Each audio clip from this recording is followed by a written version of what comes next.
প্রেম বড় আশ্চর্য অনুভূতি। পড়লে মনের ভেতর এক অদ্ভুত আলোড়ন ওঠে। যুক্তি অনুভূতির কাছে হার মানে। বাস্তবতা জীবনের ক্যানভাসে আঁকা স্বপ্ন বলে মনে হয়। আনন্দ, উচ্ছ্বাস, ভয় মিশ্রিত এক অস্থিরতা মনকে আচ্ছন্ন করে রাখে। জীবনের এই অনুভূতিগুলি আবারও একবার ফিরে পেতে আজকের এই বিশেষ দিনে থাকল কথাসাহিত্যিক বিভূতিভূষণ বন্দ্যোপাধ্যায়ের কলমে বিশেষ নিবেদন, গল্প বাক্স বদল। নমস্কার, শুনছেন গল্প একান্তে। একান্তে গল্প শোনার আদর্শ ঠিকানা, যেখানে পাবেন চেনা অচেনা সাহিত্যিকদের অনন্য সব লেখনীগুলি। চলুন শোনা যাক আজকের গল্প।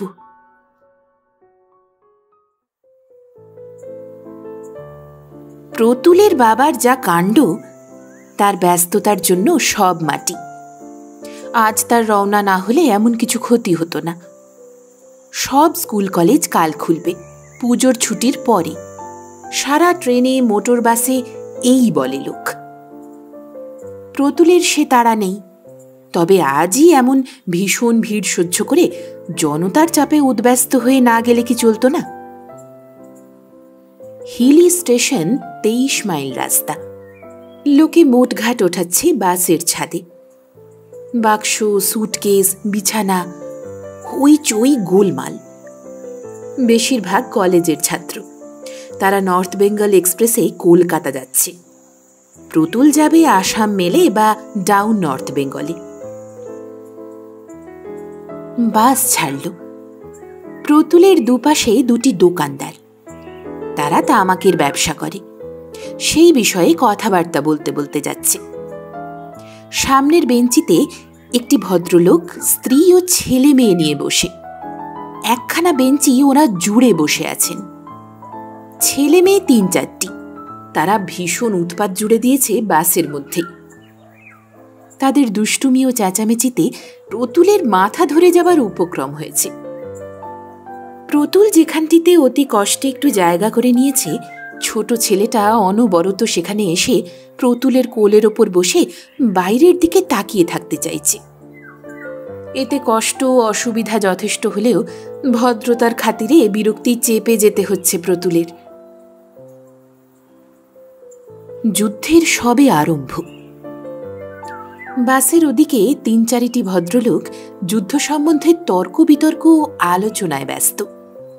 তাদের কথা শুনে প্রতুলের মনে হলো যুদ্ধ সম্পর্কিত পরিস্থিতি তাদের নখদর্পণে।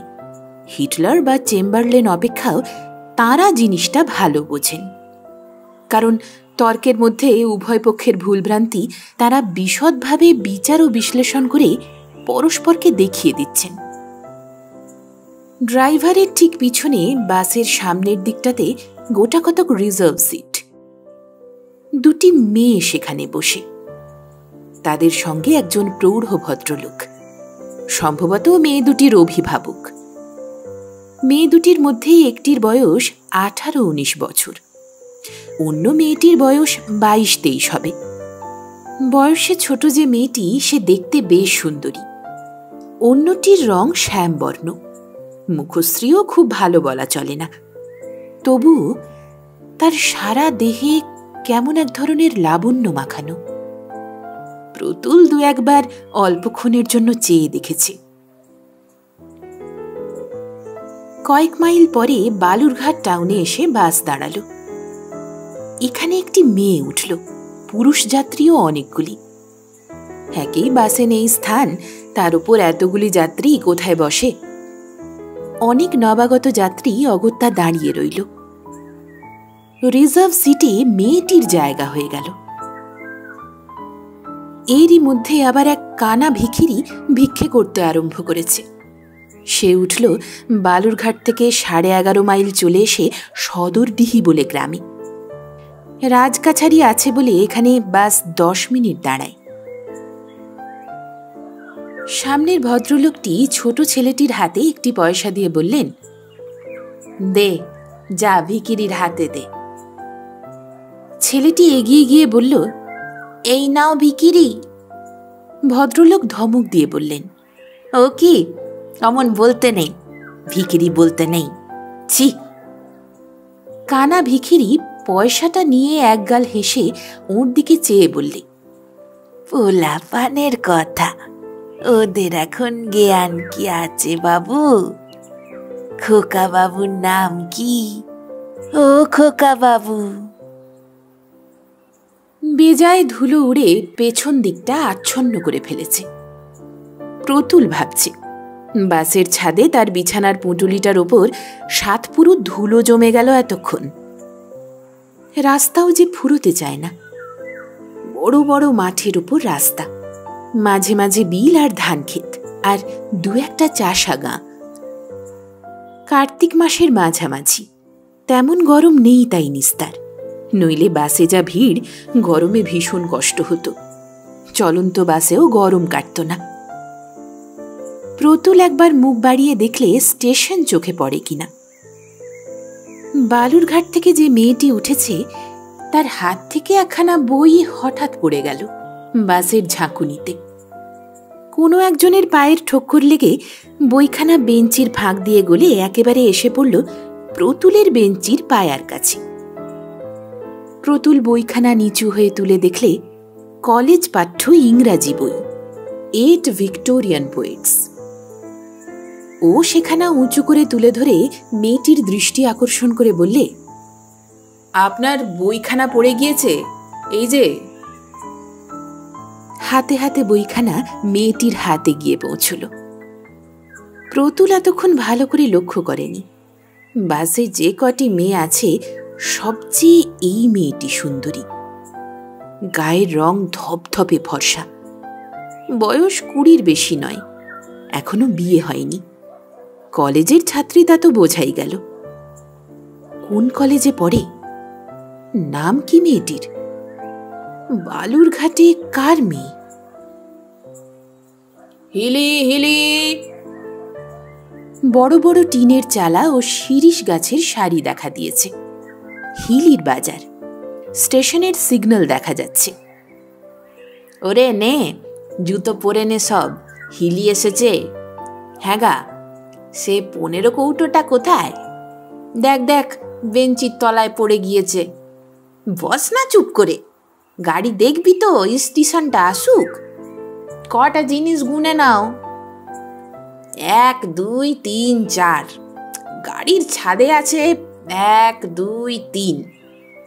আসাম মেলের ডাউন দিয়েছে। হুড়মুড় করে যাত্রীরা সব নামতে আরম্ভ করেছে। বাসের ছাদ থেকে কন্ডাক্টর মাল নামিয়ে কুলিদের মাথায় চাপাচ্ছে। গোলমাল সেখানটাতে যেমন, ভিড়ও তেমনি। আরে ওই লাল সুটকেসটা, ওই যে গামছা বাঁধা, দাও নামিয়ে। সামাল সামাল, ওই ভালো করে ধর, কাঁচের জিনিস আছে ভেতরে। ওটা না, ওটা না, ওই টিনেরটা, লেখা আছে RCD। হ্যাঁ ওইটে। বিভিন্ন কলরব হচ্ছে। আসাম মেল এসে দাঁড়ালো। যাত্রীর দল মোটঘাট নিয়ে ঊর্ধ্বশ্বাসে ছুটছে। প্রতুলের মোটে একটা টিনের সুটকেস আর একটা বিছানা, তত ভারীও নয়। নিজেই সেটা হাতে করে ছুটল টিকিট ঘরের দিকে। কুলির হাতে দিলেই এখুনি আবার 4টে পয়সা।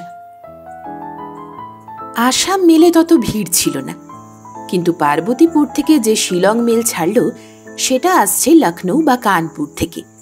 হিন্দুস্থানি যাত্রীরা আসামের দিকে চলেছে শীতকালের প্রথমে বিভিন্ন চা বাগানে কাজ করতে। তাদের ভিড়ে দাঁড়াবার জায়গা পর্যন্ত নেই ট্রেনে। রঙ্গিয়া জংশনে ভোরবেলা ট্রেন পৌঁছল। এখান থেকে 16 মাইল দূরে ভাটখালি চা বাগান। প্রতুল ডাক্তারি করে, ফ্রি কোয়ার্টার দিয়েছে চা বাগান থেকে। জিনিসপত্র সস্তা, একরকম চলে যাচ্ছে। রঙ্গিয়ায় নেমে আবার মোটর বাস। বাগানের 2 মাইল তফাৎ দিয়ে রাঙাপাড়া রোড দিয়ে বাস চলে গেল। এইটুকু পথ একজন কুলির মাথায় সুটকেসটা চাপিয়ে বেলা 9:30 আন্দাজ প্রতুল চা বাগানে নিজের কোয়ার্টারে এসে উঠল। বড় নির্জন জায়গা। দূরে অনুচ্চ নীল পাহাড় মেঘের মতো দেখা যায়। একদিকে খুব বড় একটা জলা, নলখাগড়া বনে ঘেরা।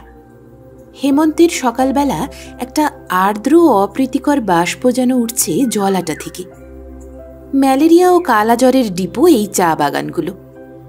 প্রতুল নিজেও কয়েকবার ম্যালেরিয়ায় পড়েছে এখানে এসে পর্যন্ত। ডাক্তারখানায় আসামি কম্পাউন্ডার শিবনাথ ভট্টাচার্য একাধারেই ডাক্তারখানার কম্পাউন্ডার ও প্রতুলের পাচক। প্রতুল নিজে রাঁধতে জানেও না, আর ও কাজ তার পোষায়ও না, সুতরাং শিবনাথকে খোরাকি দিয়েও রাখতে হয়েছে। ডাক্তারখানার চাকর ছুটে এলো ডাক্তারবাবুকে দেখে। প্রতুল তাকে জিজ্ঞেস করে জানলে শিবনাথ তার বাড়ি গিয়েছে 2-1 দিনের ছুটি নিয়ে, পরশু আসবে। শুধুমাত্র বাবার তাড়াতাড়িতে আজ আসতে হলো প্রতুলকে, নয়তো পরশুই তো সে আসত। ডাক্তারখানার চাকরকে বললে, ওরে ভীম, তুই জল তুলে দে আমার নাইবার আর রান্না করবার। যখন কষ্ট পেতে হবে 2 দিন, তাড়াতাড়ি যা। কোনো কেস ছিল এ কদিন? ছিল না। চাবিটা নিয়ে গিয়ে ডাক্তারখানাটা ঝাঁট দিয়ে রাখবে। স্নানের পূর্বে স্যুটকেস খুলতে গিয়ে সে দেখলে স্যুটকেসের গায়ে অন্য কি একটা তালা লাগানো। তার চাবি নেই ওর কাছে। আহ, কি বিপদ! এ ঠিক তার বোন কমলার কাজ। সেই কাল আসবার সময় বাক্স গুছিয়ে দিয়েছিল। কিসের তালা কিসে লাগিয়ে বসে আছে। অনেক কষ্ট করে লোহার সরু শিক দিয়ে চার দিতেই তালাটা খুলে গেল। স্যুটকেসের ডালাটা তুলে নিজের ধুতি গামছা বার করতে গিয়ে সে বিস্ময়ে কাঠ হয়ে দাঁড়িয়ে রইল স্যুটকেসের ভিতরটাতে চেয়ে। এ কার জিনিসপত্র? শাড়ি আবার কিসের? বাক্সের ওপরের দিকে থাকে থাকে সাজানো রং বেরঙের শাড়ি, তার নিচে ব্লাউজ গোটা 6-7, সায়া 2টি, এছাড়া পাউডারের কৌটো, ক্রিম, আরও লম্বা ও গোল আকারের ছোট বড় সুদৃশ্য কৌটো, শিশি, সাবানের কেস, লেখার প্যাড, ফাউন্টেন পেনের কালি, একতাড়া চিঠি, আয়না, চিরুনি, আরো কত কি। প্রথমটা তার মনে হলো তার বোন কমলার সুটকেসটা কি ভুলে গোলমাল হয়ে, কিন্তু না, তা নয়। এরকম শৌখিন শাড়ি ও জিনিসপত্র কমলার নেই। তাছাড়া এ তো কোনো জায়গায় যাওয়ার প্রাক্কালে গুছিয়ে নেওয়া বাক্স। কমলা তো বাড়ি বসে আছে, তার বাক্স এমন গোছালো থাকবার কথা নয়। হতবুদ্ধি প্রতুল বাক্সের জিনিসগুলো তুলে হাতে নিয়ে দেখতে লাগল। একটা মখমলের বড় কৌটোর মধ্যে লকেটওয়ালা একটা হার, একটি আংটি, 2টি বড় বড় কানের পাশা, সোনার বড় সেফটি পিন একটা, গাছ কয়েক সরু সোনার চুড়ি, নতুন ওঠা কাঁচের চুড়িও 2 গাছা, খুব বড় বড় ঝকঝকে কাঁচ বসানো, কাজ করা, একটা মানি ব্যাগে 4খানা 10 টাকার নোট, কিছু খুচরো। সম্পূর্ণ মেয়েলি সুটকেস। পুরুষের নামগন্ধ নেই সুটকেসের কোনো জিনিসে বা তার আবহাওয়ায়। প্রতুল 10 হাত মাটির তলায় সেঁধিয়ে গেল সব ব্যাপারটা বুঝে দেখে। সুটকেস যে বদল হয়েছে বেশ বোঝা গেল, কিন্তু কোথায় বদল হলো? ট্রেনে না বালুরঘাট থেকে আসবার পথে মোটর বাসে? মোটর বাসেই হওয়া সম্ভব, কারণ ট্রেনে তার কামরায় কোনো মেয়েই ছিল না। পার্বতীপুর থেকে সে ট্রেনের যে কামরায় উঠেছিল তাতে হিন্দুস্থানি ও মারোয়াড়ি যাত্রী বোঝাই ছিল। তাদের মধ্যে এ সুটকেস কারো নয়, এ বাঙালি মেয়ের সুটকেস। আচ্ছা, মোটর বাসে যদি বদল হয়ে থাকে তবে কোন মেয়েটির বাক্সের সঙ্গে হওয়া সম্ভব? তা ভেবেই বা কি মীমাংসা হবে? কারণ যে কোনো মেয়ের সুটকেসের সঙ্গেই সম্ভব হতে পারে, যখন সকলের বাক্সই ছিল মোটর বাসের ছাদে। যাক, সে কথা পরে ভাবা যাবে, তার যথেষ্ট সময় আছে। এখন মুশকিল হয়েছে এই যে যা পরনে আছে তা ছাড়া আর তার দ্বিতীয় ধুতি নেই, গামছা নেই, সাবান নেই, খুর নেই, লুঙ্গি নেই, কিচ্ছু নেই। আর এই বিজন চা বাগানও যা, ফরাসি ইকুয়েটোরিয়াল আফ্রিকাও তাই, কিচ্ছু মেলে না এখানে। এখান থেকে 7 মাইল দূরে একটি ছোট্ট বাজারে কেদের দোকান আছে কাপড়ের, তবে সেখানে বাঙালি ভদ্রলোকের উপযুক্ত জামা কাপড় পাওয়া যাবে না। এখন আপাতত স্নান করে উঠে এসে পরে কি, গায়ে দেয় কি, গামছা কোথা, দাড়ি কামায় কিসে? নাপিত আছে বটে, কিন্তু তার সে কুলি খুঁড়ে প্রতুল কখনো কামাবে না, দাড়ি বেড়ে নারদ মুনির মতো হয়ে গেলেও না। এমন বিপদে সে জীবনে কখনো পড়েনি। কি এখন সে করে? না, উপায় নেই। অনেক ভেবেচিন্তে সে দেখলে এই স্যুটকেস যারই হোক, এর মধ্যের গামছাখানি আর একখানি শাড়ি আপাতত তাকে ব্যবহার করতেই হবে, নিরুপায়। শাড়ি বার করতে গিয়ে আরো বিপদ। সাদা শাড়ি যা আছে সব জরিপাড়, তাঁতের দামি শাড়ি শান্তিপুরি কি ফরাসডাঙ্গা, মোটা 8 পৌড়ে গোছের শাড়ি যা আছে তা সব রঙিন। দামি শাড়ি আছে এছাড়া। এখুনি একবার আপিসে যেতে হবে, কি পরে যাওয়া যায়? জরিপাড় শান্তিপুরি শাড়ি আর সাদা ব্লাউজ? না, ভেবে এর কুল কিনারা নেই, একটা যা হোক করতেই হবে।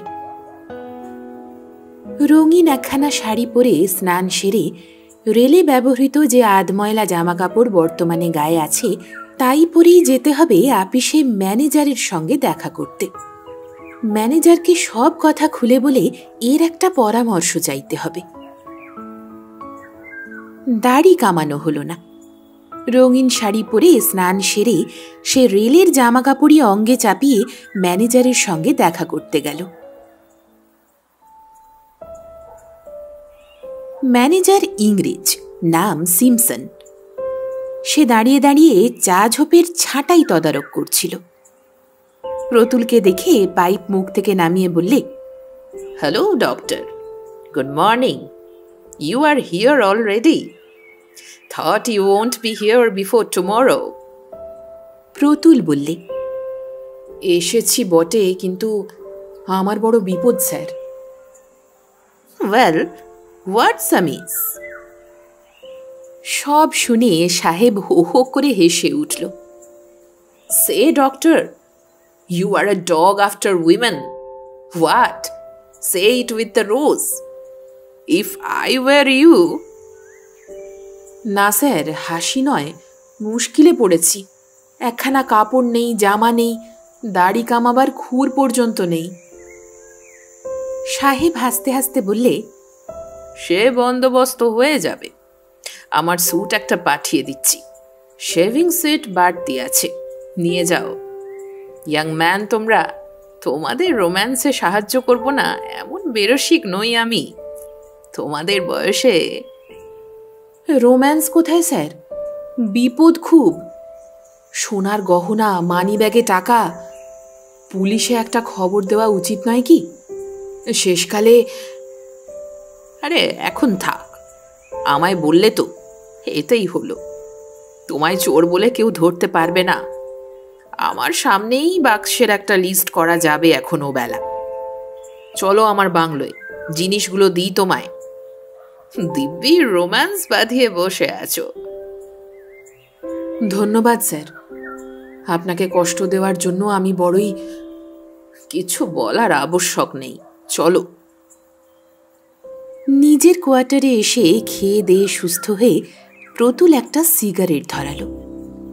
তারপর শুয়ে পড়ল ঘুমিয়ে নেবার জন্য বটে, কিন্তু ঘুম আসে না কিছুতেই। এই অদ্ভুত ঘটনার কথা ভাবতে ভাবতে মাথা গরম হয়ে উঠল। প্রতুলের বয়স এই 25, সবে ডাক্তারি পাশ করে চা বাগানের চাকুরিটা পেয়েছে। বিবাহ হয়নি, বিশেষভাবে কোনো মেয়ের সম্পর্কে আসেনি। যাকে রোম্যান্স বলে, গল্পে উপন্যাসে কতই যা সে পড়েছে, তার নিজের জীবনে না, কই ঘটেনি। ডাক্তারি পড়বার সময় এক আধজন নার্সের সঙ্গে আলাপ হয়েছিল বটে, সে কিছু নয়। দিশি নার্স, তাদের দিকে তাকানোই যায় না, তাই রোম্যান্স। কিন্তু তার জীবনে এমন ঘটনা কখনো ঘটেনি। আচ্ছা, কোন মেয়েটির সঙ্গে সুটকেস বদল হলো? বালুরঘাট থেকে যে মেয়েটি উঠল তার সঙ্গে, না ওই যে দুটি মেয়ে আগে থেকে বসেছিল তাদের কারোর সঙ্গে? বালুরঘাটের মেয়েটি বেশ সুন্দর, কলেজের ছাত্রী বটে। ওর সেই বইখানা 8 ভিক্টোরিয়ান পোয়েটস থেকে তা বোঝা গিয়েছে। কিন্তু কি নাম, ব্রাহ্মণ না কায়স্থ না বৈদ্য? হঠাৎ তার মনে পড়ল সুটকেসটার মধ্যে নীল ফিতে দিয়ে বাঁধা একতাড়া চিঠি ছিল বটে। মেয়েটির নাম নিশ্চয়ই তাতে পাওয়া যাবে। এতক্ষণ এ কথা মনে হওয়া উচিত ছিল তার। উঠেই সে সুটকেসটা খুলে ফেললে। শাড়ির নিচে একপাশে চিঠির তাড়াটা ছিল। সে সেটা হাতে করে বিছানার উপর এসে বসল। চিঠি খান 15, একজনেরই হাতের বেশ নীল লিনেন পেপারের খামের উপর ঠিকানা লেখা, অমিয়া মজুমদার, কেয়ার অফ সিআর পাল, 22/6 নীলমণি দত্তের লেন, বাগবাজার, কলিকাতা। যাক, বাঁচা গেল। এই তো দিব্যি ঠিকানা পাওয়া গেল। আর ভাবনা নেই, কালই একখানা চিঠি লিখে দেওয়া যাবে। মেয়েটিরও নিশ্চয়ই ভীষণ অসুবিধায় পড়তে হয়েছে। বেচারির একখানা শাড়ি নেই, ব্লাউজ নেই, তার উপর টাকা আর গহনা হারানোর দুশ্চিন্তা। মেয়েটি বোধহয় এতক্ষণ মাথায় হাত দিয়ে বসে পড়েছে। তার ওপর যদি তারই সুটকেস মেয়েটি নিয়ে গিয়ে থাকে, তবে তো সুটকেস খুলে মেয়েটি মূর্ছা যাবে। দেশ থেকে এখানে খাবার জন্য সে কিছু পাটালি আর চিঁড়ে আনছিল ওই সুটকেসের মধ্যে। তাছাড়া একটা ছোট মানকচু আছে, আর আছে একজোড়া জুতো, নূতনও তেমন নয়। এসব বাদে তার ধুতি, শার্ট, পাঞ্জাবি প্রভৃতি তো আছেই। ওর মধ্যেকার একটি জিনিসও মেয়ের কোনো উপকারে আসবে না। মজুমদার, মজুমদার, কায়স্থ না বৈদ্য না ব্রাহ্মণ না অন্য কিছু? চিঠিগুলো পড়ে দেখবার ইচ্ছা হলো প্রতুলের। কে লিখেছে, মেয়ে না পুরুষ? শেষ পর্যন্ত সেই ইচ্ছা দমন করলে। দরকার নেই পরের চিঠি পড়বার, ওটা অন্যায়। সারা দিন রাত কেটে গেল বটেই, কিন্তু প্রতুলের মন থেকে মেয়েটির চিন্তা কিছুতেই যেতে চায় না। যত সে অন্যদিকে মন দেবার চেষ্টা করে, ততই সেই একই চিন্তা। সেই বালুরঘাটের মেয়ে, তার সুটকেস।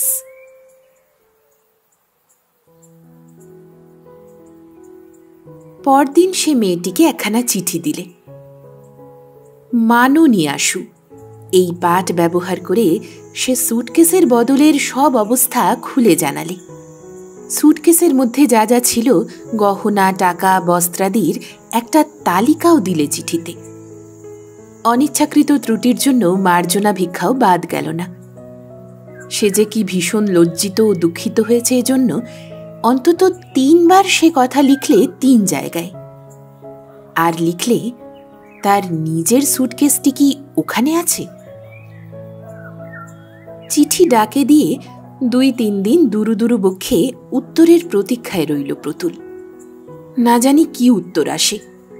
খুব রাগ করে কি চিঠি লিখবে? পুলিশে খবর দেবার ভয়টয় দেখিয়ে? 9 দিনের দিন উত্তর এলো। মান্যবরেষু, মহাশয়ের পত্রে অবগত হইলাম, হিলি স্টেশনে মোটর হইতে নামিবার সময় আমার ভাগিনেই শ্রীমতী অমিয়ার সুটকেসটি ভ্রমক্রমে আপনার সহিত বদল হইয়া গিয়াছে। আপনার সুটকেসটিও আমার ভাগিনেই সহিতে আসিয়াছে। জিনিসপত্রাদির কথা যাহা উল্লেখ করিয়াছেন, সুটকেসের মধ্যে উহার অতিরিক্ত কিছুই ছিল না। মহাশয় ভদ্রলোক, আপনাকে এই অসুবিধায় ফেলিবার নিমিত্ত আমার ভাগিনেই যথেষ্ট লজ্জিতা। তাহার পক্ষ হইতে আমিও আপনার নিকট বারবার ত্রুটি স্বীকার করিতেছি।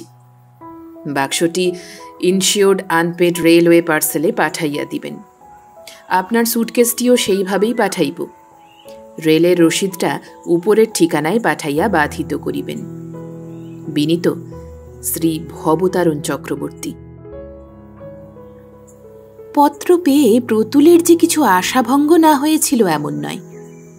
প্রথমে তো এই মেয়েটি যে কোনটি তা বোঝা গেল না। বালুরঘাটের সেই মেয়েটি যে এই অমিয়া মজুমদার তার কোনো প্রমাণ নেই। চিঠি একখানা মেয়েটির কাছ থেকে আসবে এমন আশা করা নিতান্ত অসঙ্গত ছিল না। কোথা থেকে আবার মেয়ের মামা শ্রী ভবতারণ চক্রবর্তী এসে জুটল মাঝখানে। তবে মামা থাকাতে একটা ব্যাপার খানিকটা পরিষ্কার হয়ে গেল, মেয়েটি ব্রাহ্মণ, সেও ব্রাহ্মণ।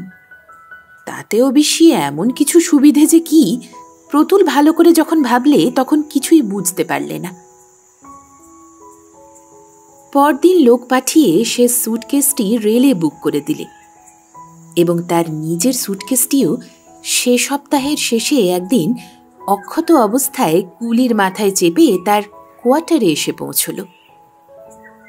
জিনিসপত্র নাড়াচাড়া হয়েছে বটে, কিন্তু ঠিকই আছে, এমনকি চিঁড়ে ও তালের পাটালি পর্যন্ত।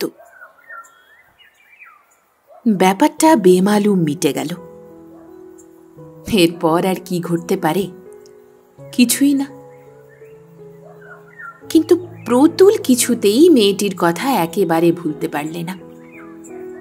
তার তরুণ জীবনে এই প্রথম নারী সংক্রান্ত ঘটনা। রোম্যান্স না হলেও রোম্যান্সের কল্পনা মনে জাগে বই কি, বিশেষত চা বাগানের এই নির্জন জীবনে।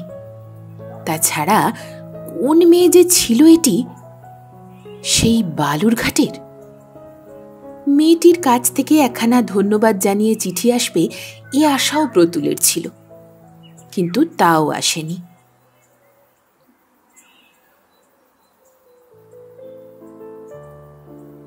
পাঁচ মাস পরে প্রতুল আবার ছুটি নিয়ে বাড়ি রওনা হল। অনেক দিন দেশে যায়নি, মনটা ব্যাকুল ছিল আত্মীয় স্বজনকে দেখবার জন্য।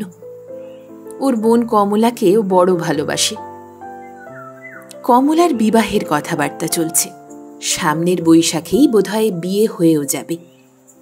তার আগে কমলাকে নিজের মধ্যে আপনভাবে দিন কতক পেতে চাই, সেই জন্য আরো বিশেষ করে বাড়ি যাওয়া দরকার। হিলি স্টেশনে নেমে বসে থাকতে হলো। একখানি আপ ট্রেন এলে তারও যাত্রী নিয়ে তবে মোটর বাস ছাড়বে। প্ল্যাটফর্মে কিছুক্ষণ পায়চারি করতে করতে কলকাতার ট্রেন এসে পৌঁছল। যাত্রীর ভিড় তেমন ছিল না, কয়েকটি মাত্র লোকই ট্রেন থেকে নামল। হঠাৎ প্রতুল থমকে দাঁড়াল। বালুরঘাটের সেই তরুণী কলেজের ছাত্রীটি একা ট্রেন থেকে নামছে। ওর হাতের দিকে চেয়ে কিন্তু সে চোখে অন্ধকার দেখলে কিছুক্ষণের জন্য। কুলি যে সুটকেসটা মাথায় চাপিয়ে নিলে মেয়েটির, সেটি তার অত্যন্ত পরিচিত সেই সুটকেসটি নয়। সেটি ছিল টিনের, আর এটি চামড়ার বড় একটা সুটকেস। মোটর বাস ছাড়বার সময় নেই বেশি। প্ল্যাটফর্মে নেমে মেয়েটি একবার চারিদিকে চেয়ে দেখলে, যেন একটু হতাশ হয়ে পড়ল। মোটর বাসে উঠবার সময় প্রতুল শুনলে মেয়েটি কন্ডাক্টরকে বলছে, বালুরঘাটের সাব ডেপুটি বাবুর বাড়ি থেকে কোনো লোক আসেনি?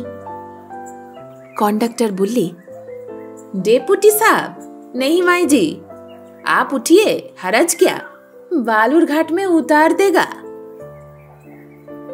বাস চলছে। মেয়েটির প্রতি ঔদাসীন্য এসে গিয়েছে প্রতুলের। সে অন্যদিকে চেয়ে আছে, অন্য কথা ভাবছে। বাক্সের অদল বদল হয়েছিল বলেই তার মন বালুরঘাটের মেয়েটির প্রতি আগ্রহান্বিত হয়ে উঠেছিল। মেয়েটি সুন্দরী বলে নয়, সুন্দরী মেয়ে সে অনেক দেখেছে।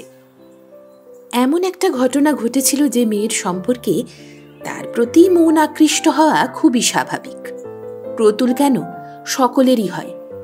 আরো বেশি করে হয় এর ওপরেও যদি মেয়েটি সুন্দরীর পর্যায়ে পড়ে। কিন্তু এ যখন সে মেয়ে নয়, প্রতুল ওর সুটকেস দেখেই যখন তা বুঝলে, সেই মুহূর্তেই প্রতুলের মন থেকে মেয়েটি একদম মুছে গিয়েছে।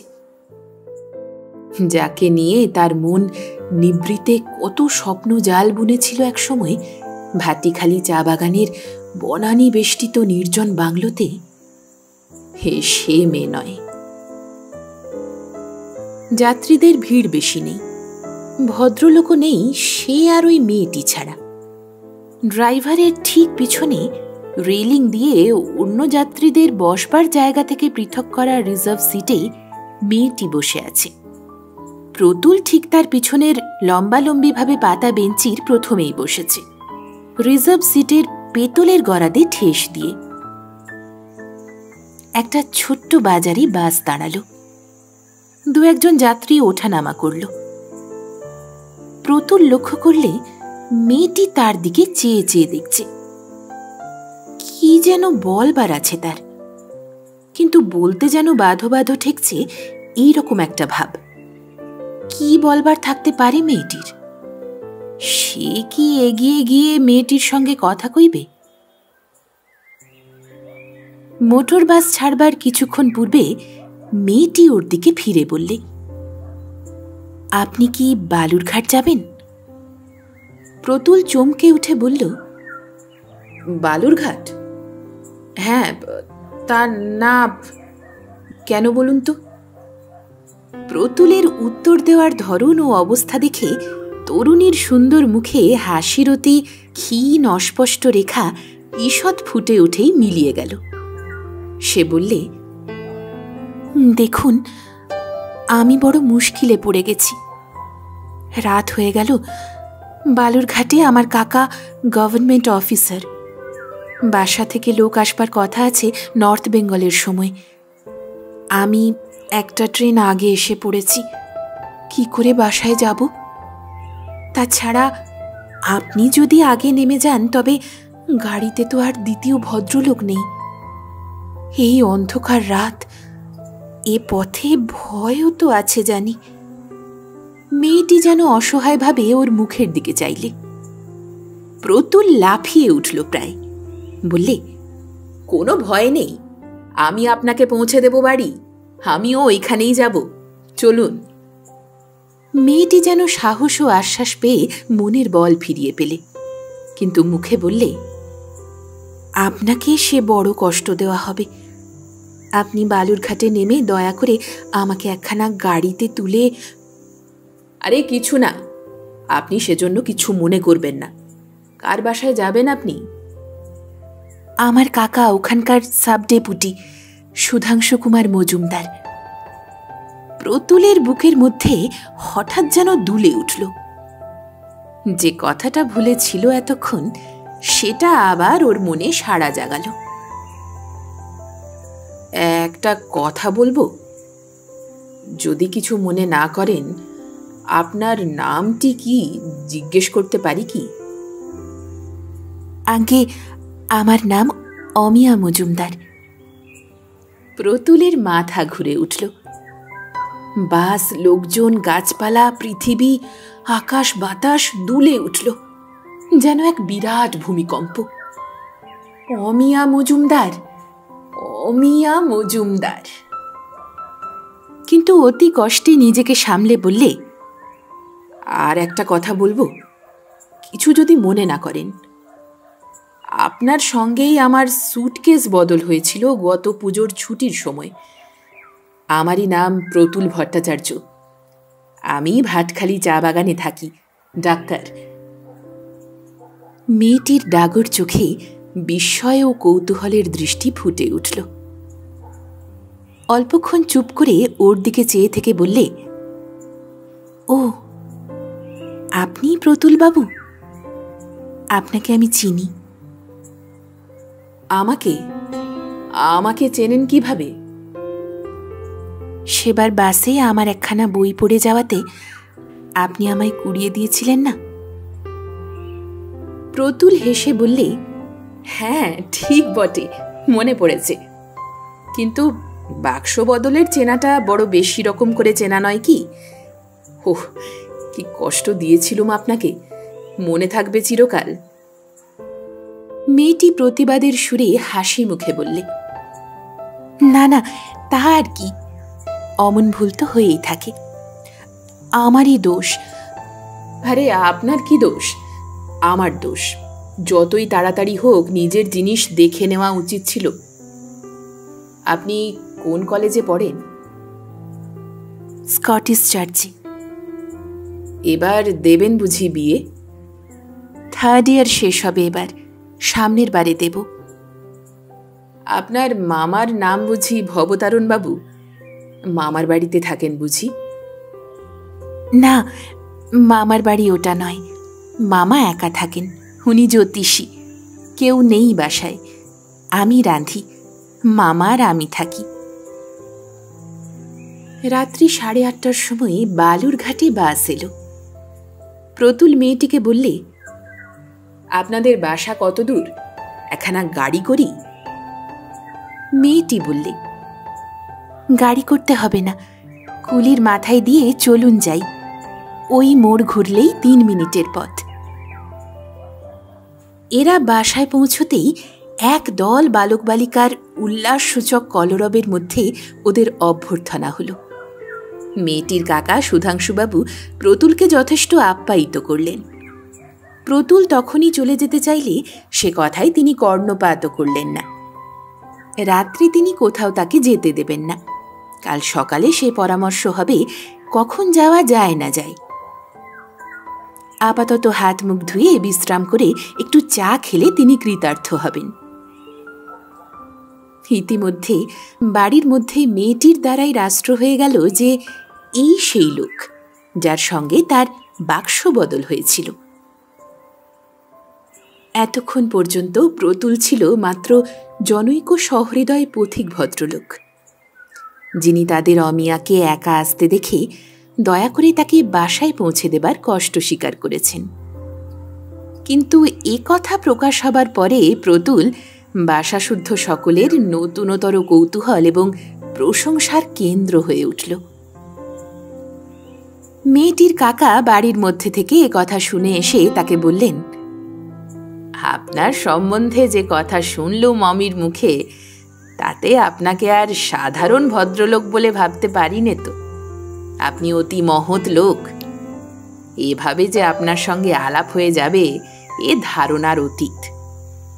বেশি কিছু আমি আপনার সামনে আপনার সম্বন্ধে বলবো না, তবে এইটুকুই বলছি যে আমার বাসার সকলেই আপনাকে পরম আত্মীয় বলে গণ্য করি প্রতুলবাবু। অমিও বাড়ির মধ্যে ওর কাকিমার কাছে বলেছিল আপনার সম্বন্ধে ওর যথেষ্ট উঁচু ধারণা। প্রতুলের মুখ লজ্জায় ও সংকোচে লাল হয়ে উঠল, বিশেষ করে সুধাংশুবাবুর এই শেষের দিকের উক্তিতে। একটু পরে চা ও খাবারের রেকাবি হাতে মেয়েটি বাইরের ঘরে ঢুকে প্রতুলের সামনে টেবিলের উপর সেগুলো রেখে বললে, হাত মুখ ধুয়েছেন, একটু চা খেয়ে নিন। সুধাংশুবাবুর হঠাৎ কি একটা কাজের কথা মনে পড়ে যাওয়াতে তিনি বললেন, অমি, তুই এখানে বস একটু, ওকে আরো 1 পেয়ালা চা এনে দিস, আসছি আমি আধ ঘন্টার মধ্যে। সুধাংশুবাবুকে আর বাইরের ঘরে দেখা গেল না।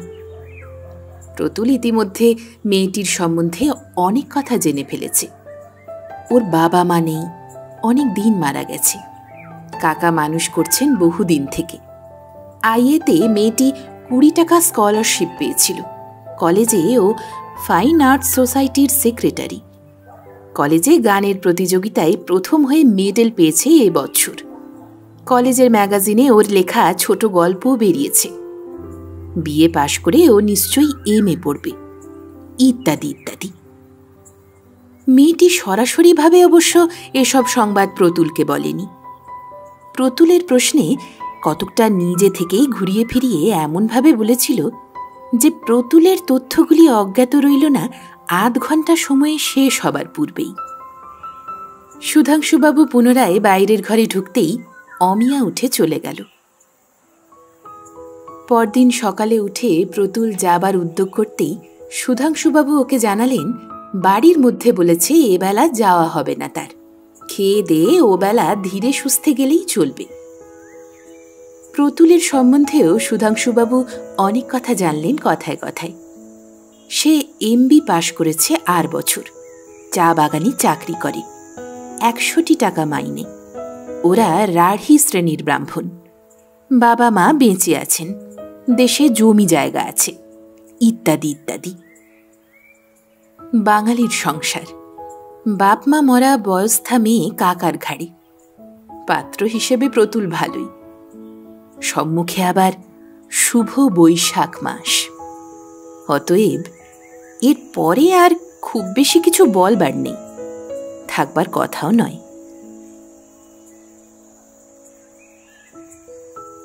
ভাটিখালি চা বাগানের সেই কোয়ার্টারে প্রতুল একদিন তার তরুণী পত্নীকে ঠাট্টার সুরে বলেছিল, কি আর বাক্স বদল করবে? অমিয়া ক্রোধে ঘাড় বেঁকিয়ে উত্তর দিয়েছিল, বলো না, কি কষ্ট সেদিন আমার। কলেজে যাব, বাক্স খুলে দেখি ধুতি গেঞ্জি। আমার চোখে জল এলো। কি পরি তখন বুঝিনে।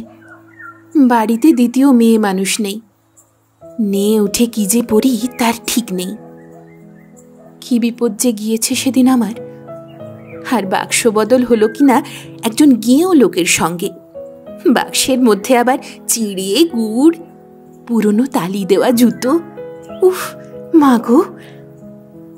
প্রতুল বললে, হায় হায়, বাক্স বদল তো পদে আছে, সেই গেঁয়ো লোকটার সঙ্গে একদিন মালা বদল হয়ে যাবে, তা কি তখন জানতে?